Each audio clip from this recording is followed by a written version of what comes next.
Hello, this is Dr. Kolski-Jones Holliday, um, or Dr. K. Um, I come to talk to you about a little bit about current events and the status of what we are afflicted with currently uh, on this day um, in March. So, those of you who don't know me, and maybe this might be your first time with me today. Um, I am a GCU U of A um, understudy, and I went to Cambridge and Leamington, um, um, Columbia University. Um, um, I I studied um, in immunology and cancer um, treatment, and I had a internship, residency, so forth, in 95, 90, 90, 90, 90, like 80, 89, 89, 1989, and um, and um, chemo, chemodynamics, chemopharmacodynamics, and um, um, and then general surgery. And then in 1992, 93, I did heart surgery um, and Barrow's neurosurgery internship.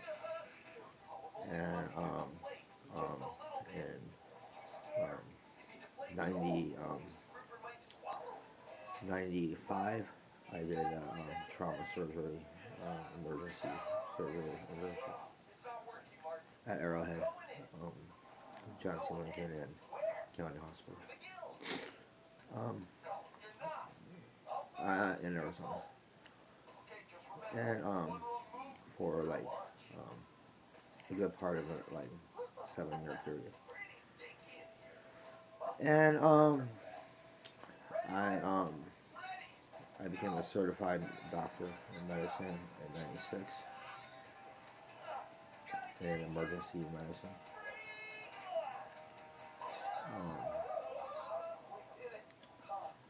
I In 2006 I did a study in neurology psychiatry internship, and I passed my boards um, in obstetrics and pediatrics with the highest marks that I've ever seen. So and then I kind of worked with Mayo in Scottsdale, Arizona, and on the OB unit as preceptor for any of the practitioners or doctors or nurses um, to the hospital, and I answer and handle questions and problems that are associated with labor and delivery and the peripartum and postpartum and neonatal ICU and pediatric ICU cases.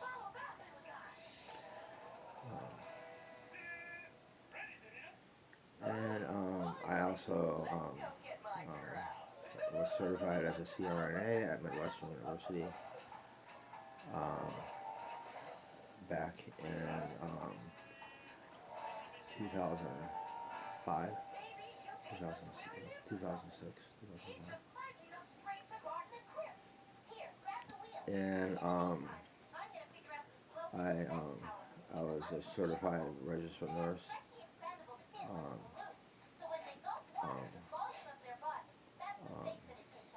um, practitioner in 2005, certified MR, MRN, MRD, 2006, 2009. So, I've worked with the World Health Organization, the CDC. I've done studies on various things. Um, One was the natural killer cells. Um, I broke through something that was not really always said, but not really understood. And I wrote a concise but short essay on natural killer cells related to cancer treatment and the promises it will hold. Um, Back with my my immunology preceptor, Dr. Crittman at Gateway in Phoenix, and that was like 2003. I think, 2003. And it was posted like somewhere like New England Journal of Medicine. I don't know. I didn't get to see how it was, what edition it was from there. But I've done a case study analysis on like schizophrenia and treatment with methamphetamines, and I did a case scenario um, on a specific person, and I proved it was took away complete symptoms if she used on occasion for permanent. Yeah, my theory was outstanding because the idea is there's a chemical imbalance, of course, but my idea is that's not really what the problem is. The problem is a message from the chemical imbalance that doesn't get to the brain, and that's that message that we are missing. And if you stimulate a message that is considered um, um, like um, in response to lack of message, whether it be low or high or whatever that lack of message is, you have to give some sort of message. And there is two ways to do that. You can send a message that um, you don't want to communicate by not stimulating a message as much, or like refraining from other messages being produced. Or you can stimulate a message by tweaks and troughs, by stimulating a peak, like stimulate the neurotransmitter, and then you send a message that way. And usually that is desirable and pleasurable and like not like painful or harmful. That is a good message when you can change the baseline to a higher level and you cause a message to be delivered. But to continue to cause a message to continuously be delivered, you cannot stay at a high level at a consistent rate. You have to come down. That's a trough. And then like a little time goes by, you go back up. That's a peak. That's another message, up and down. It's called peaks and troughs. You know, the idea is everything from our vision to our hearing to sound and light travels by the speed of sound or light or various light like like arrays of different ways of moving around, but most of them move in a very continuous, similar way of thinking by up and down, oscillating up and down. Some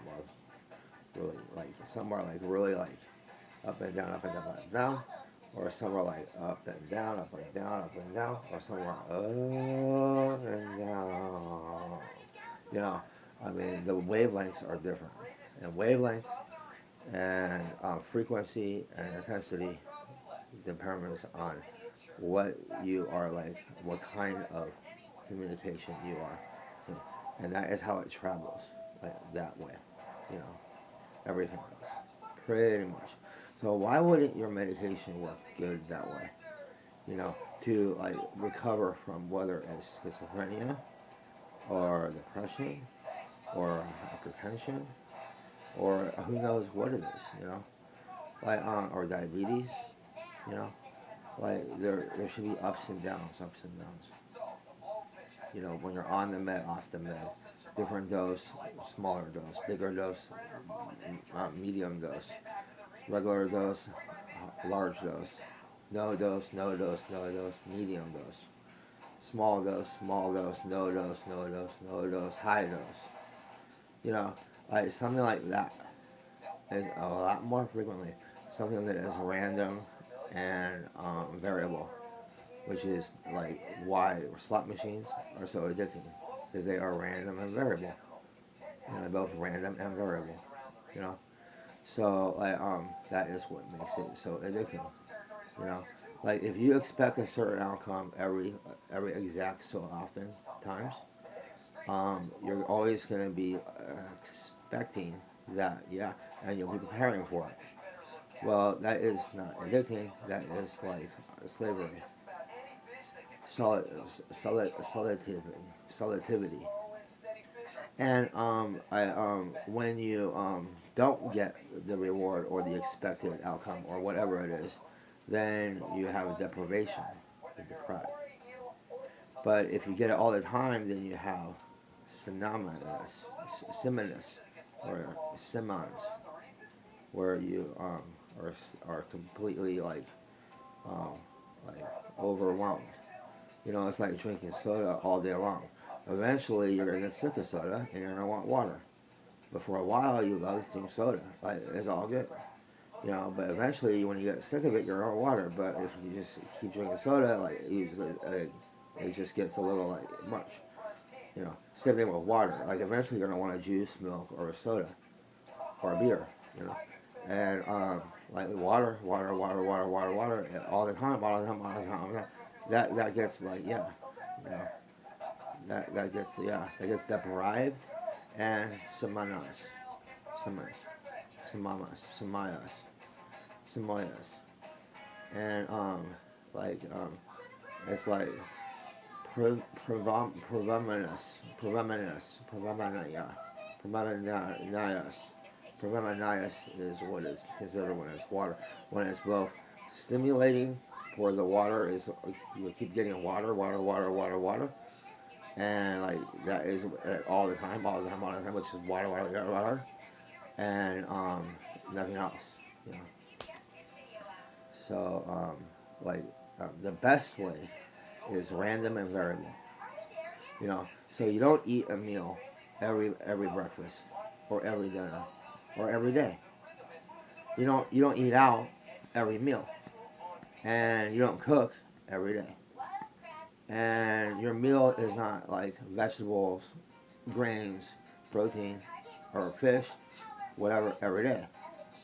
You know, you eat at a variable, random way is the best way, where it is the most pleasurable experience, where you enjoy, let's say, these frito flavor twisties. This is my dinner tonight, you know, and like tomorrow I may not eat at all, you know, and cherry cola, you know, and let me tell you, like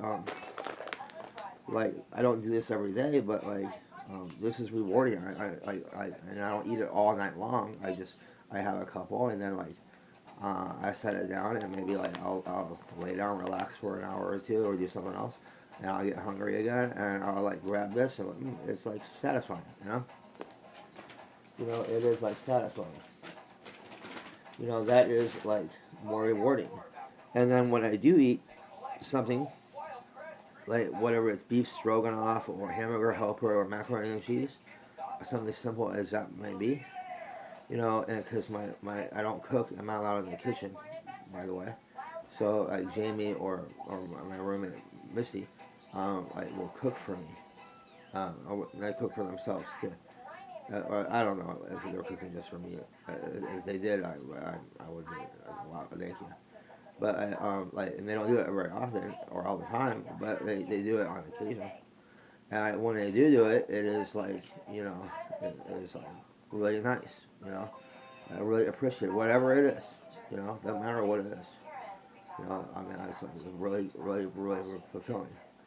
You know, versus if they did it daily every day, it would be like we would probably bitch about it. It'd be a focus of being bitchy. You know, so that is like more rewarding when they do. But when they don't, and I'm hungry, and everything else, then that's deprivation, and I get pissed off.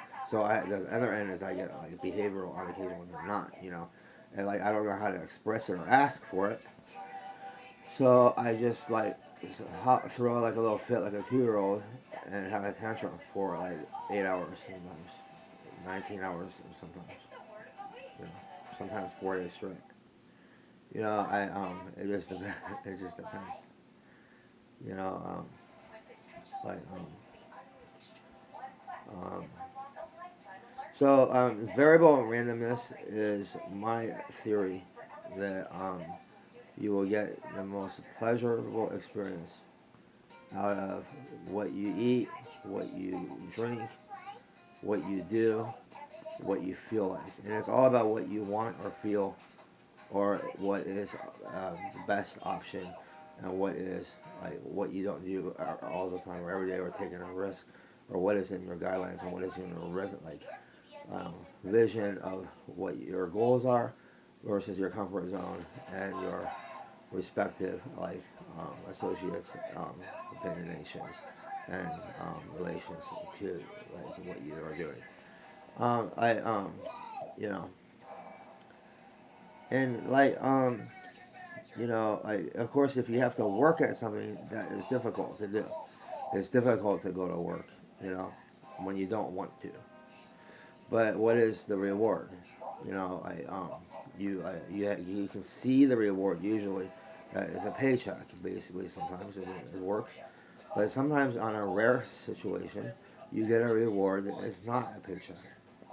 You get a reward that will surprise you, wherever it may be, wherever it may be, as long as you are receptive to see and understand it, and not that you would respond in the way you would have wanted to do at the moment, but you recognize it, and you will always look back on it, and it'll be one of the memories you hold dear to you, as as what it was all about.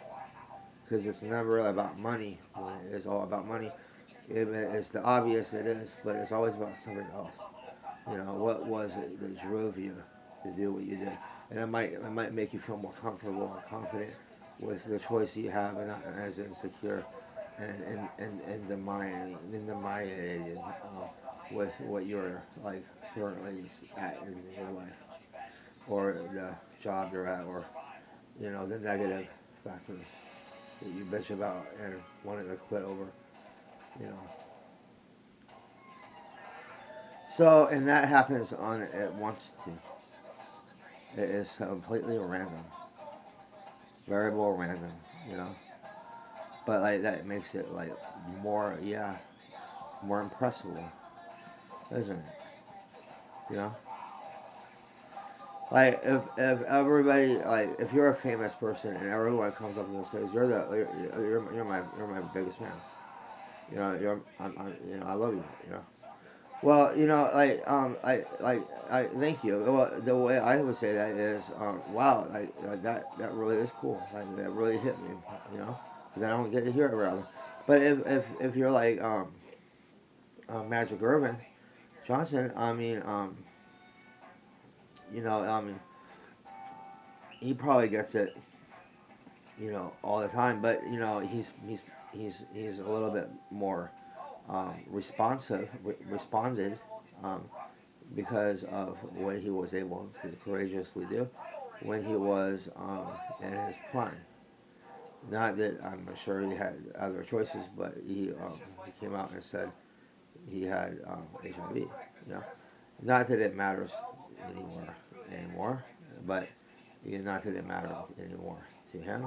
In the long run, not that he would know that or have some knowing that then, but it was like a very big um, thing, you know, like oh my gosh, you know, like he has HIV, you know, like like I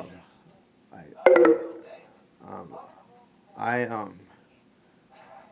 I I'm HIV positive, negative, negative, positive, negative.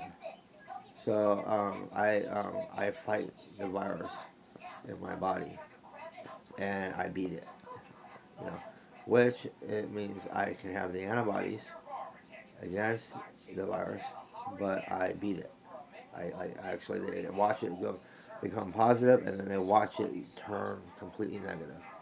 You know, like I actually it actually fights it and beats it and kills it. You know, takes it over. You know, on the test, which so I'm not positive. You know, but like I'm like a rare situational case where I'm the cure. You know, so I yeah, which means that's good for me. You know, but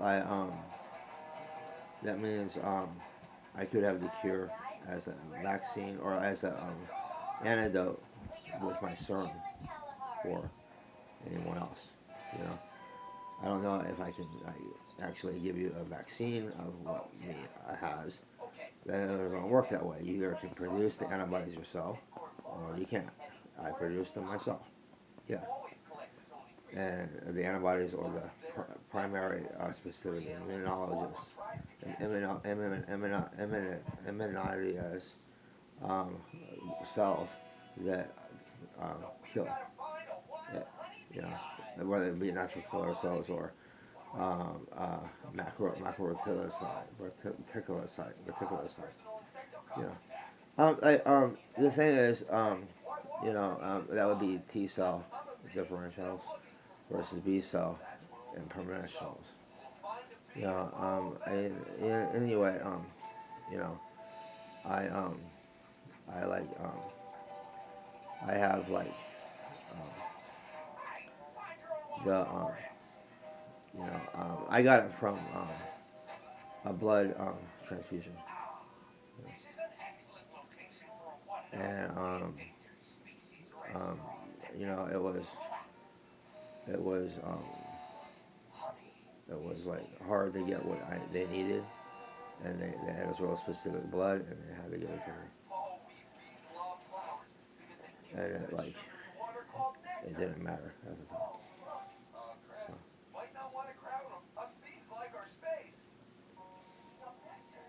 but yeah,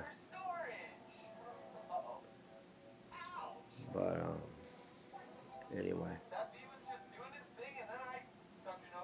I I like my battery's about to die, but it's about 23 minutes in, and I just told you my credentials and everything. You know, um, you can check with Arizona State Board of Nursing for everything else, my certifications and licensure, and um, Lenington, Wellington, or Lexington um, for specifics. Lexington, Kentucky, Kansas City, I think it is, or Lexington Learning Center, like daycare. Um, the one on 19th in Glendale, um, in Phoenix, like specifically. And you can create. I always forget. I always call it LinkedIn. Create elementary school district offices are flower. You can like contact them. You don't have to just contact the FBI. Like they're kind of busy, you know. So don't mind if you call it FBI. Like San Francisco might be a little bit easier to talk to versus Phoenix right now. But if you did, I'd call San Francisco if it's related to me. they might spend more time with you. And I am director of the FBI. So I've been an agent now. It's going on. Um, I don't know, 2012, 2011, 2011, sometime. Yeah, since 2011. Anyway, and I've been director since 2000. Well, since Mueller got said goodbye. You know. So, I mean, otherwise it was Mueller. Like it was director. So. Like they try to get this one guy to come in, and I saw what he was like, and I said no, no, I'm gonna do it. You know, that's when I decided. Like I forgot his name. He had blonde hair or whatever, but I like no, it's not gonna be good. It's not gonna work out. You know, for the federal. And like in a lot of ways, the agents do see me as their director. Always have. Anyway, that's who they respect as and that's what's important. Not exactly who is publicly the one or assigned or paid, you know, but who is it that actually you look into and look up to, and see as their superior and their excel. That I guarantee is me, you know. So um, you know that is kind of a little bit about me, and I have a little bit of a military background as well, and like classified topic matters. So and I've been in a few conflicts and wars, previous, earlier, later, and way back when as well, from World War One to the prior to the Civil War, and to the the World War Two, and and the Korean War as well. So and Desert Storm,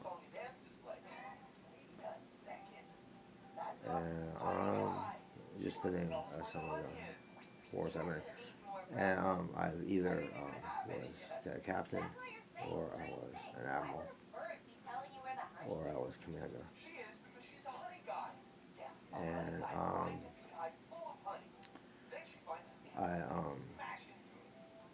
you know I like I understand like that I went to West Point and Emory Riddle um, Prescott for military logistics and aerospace engineering and at MIT for computer like related. And I own McDonnell Douglas and um, and a few other like companies that do military stuff like Boeing. Um, and I design and manufacture and build some of the latest technologies out there, including the chip you see on your credit card, the Discover card, as I own the Discover card and invented it then. And um, I and like I I've done work on various space exploratorial missions and spaceships like the B-3 bomber um, and the Syracuse space shuttle Discovery, um, which kind of looks like a craft that flies and the cockpit rotates around in a circle continuously. It's like a zero gravity Um, it's like it's like an F1 spaceship. You know? And I developed warp drive um, up to um, 21 light speed, um, um, 21 warp 22 um, with stability, um, which I think is the fastest shit in the universe. Engine like this out of butane. So I've done a few things. You know, that's traveling the speed of light. Is warp. Yeah. Mach is traveling the speed of sound. Warp is traveling the speed of light. I have warp, yeah, engines I've developed, and yeah, they're very threatening, really fast. Yeah. Anyway, and I am a physicist. Um, I have put, I laid to rest Einstein at an early age, and took up his theory of relativity and went into a detail that even Einstein could not effectively, communicate or think about in a way that you wouldn't believe. Not only is it accurate, not like Einstein's calculation is not accurate, and I explained that why that was, and we knew why that was. He never got to develop a Peace Prize for it. He was most famous for it though, but it was not accurate. That's why God just proven, but not completely lost. Inoculate results were not concurrent with what his beliefs were, but they were not concurrent with what would be normally what they would think either. When they did test the theory of relativity of time and space and travel and movement on a trip into space to, yeah, the middle of our solar system, and they were able to calculate it and measure it and prove whether it was or wasn't. Anyway, it would be all I have to say. Oh, and the C1N virus. Um, I all I have to say is CYA. You know, um, if you don't have toilet paper, use baby wipes. You can still flush a baby wipe down the drain. You know, I it's not a big deal.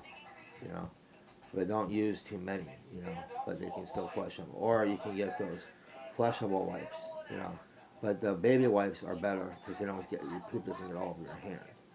You know, and you use one baby wipe, you can get your poop cleaned up just fine. You know, and you get a better clean, and just flush it down the toilet. Just one baby wipe and flush it, or two if you had to. You know, like just keep rubbing back and forth, or rub it, fold it, and that gets you cleaner and more sanitary if you're worried about poo poo spreading what you think is the problem, which I assure you is like always a problem, but not like specifically the problem at all. It depends on the person. Like my poo poo is considered like benign, and that someone else's poo poo might be considered toxic.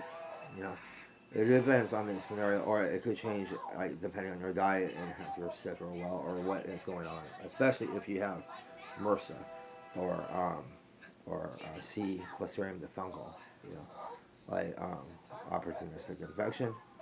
You know, really is like really bad smell. Well, a specific smell, but it's really contagious. You know, and that's poo poo. Yeah, if you had C. diff. Anyway, otherwise poo poo is not a big deal unless you don't clean it up. Then of course poo poo can can be a little bit of a problem, but like you can sit in your poop for a while and it's all right, you know. like 8 hours is okay, you know, and you just wipe it up, you know. You don't have to use alcohol or soap or anything, not a big deal. You just wipe it up, and like the poop that was inside you is just a little bit outside the skin, and it's not gonna hurt the outside of your skin, you know. And like it's just perfectly fine, you know. It's like fine, and like your skin absorbs it or whatever, and you don't have to wear gloves to touch someone's bare butt, you know. Like even if you wiped up their poop like 3 hours ago, you know, you don't have to wear gloves just to touch their bare butt. If you have to like touch it, you know, but it happens to be poopy, I guess you would want to wear gloves, yeah, because you don't want to be ingesting it in your mouth, because that's what happens when you get it on your hands. It goes in your mouth, you know, and that is the problem. Not getting it on your hands, not the problem, you know, unless you rub it in your eye, you know, but it's getting in your mouth. That's the problem. So that is what happens. There'll be the problem because of E. coli, which is the bacteria we do not ingest in our upper GI very well, but it is the normal flora in our lower GI for most people. Not for me. I have no E. coli. That's why my poop doesn't smell the same. So, and I have no C. diff either. You know, it's a really funny thing. You know, I don't have E. coli. So most people have E. coli. Most times, unless you are like a baby, then you don't. I seem to be a baby, physically. I'll be explaining why. Don't need to really go into that in any more detail than that, but I happen to be, yeah, like 2 days old, like physically, in every way up and down. And I have been for a while. I'm not going any older. But, it's kind of frustrating to go into in more detail. Anyway, like, just call me Dr. K, or Doc. You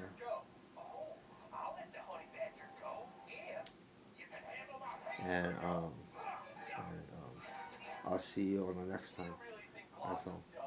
Okay?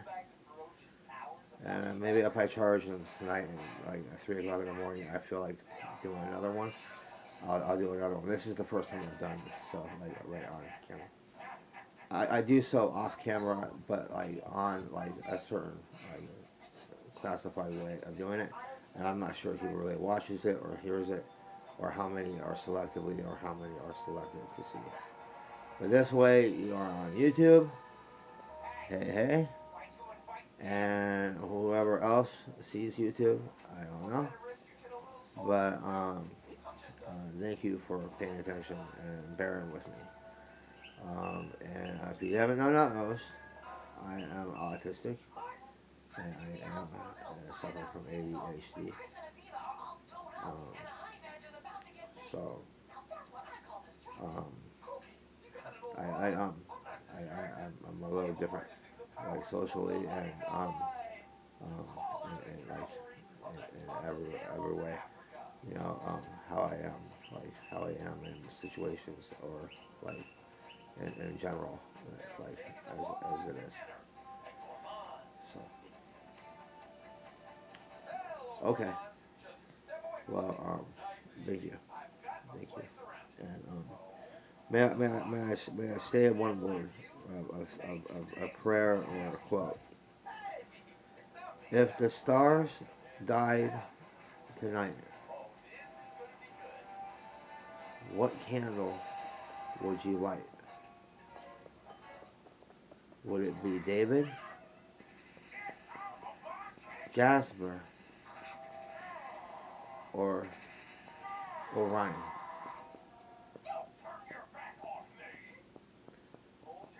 I would say Orion for me, because I'm already David, and Jasper is like my father slash, you know, pet. So maybe Jasper if I was getting lonely. Yeah. But but I wouldn't really like David But if I really need to see something, I would hope that the star daily would show itself for me, and it has before. I just have to light something on fire to stimulate, yeah, light, and the David star appears on occasion right before my eyes. Because I am David. Yeah, I am King David,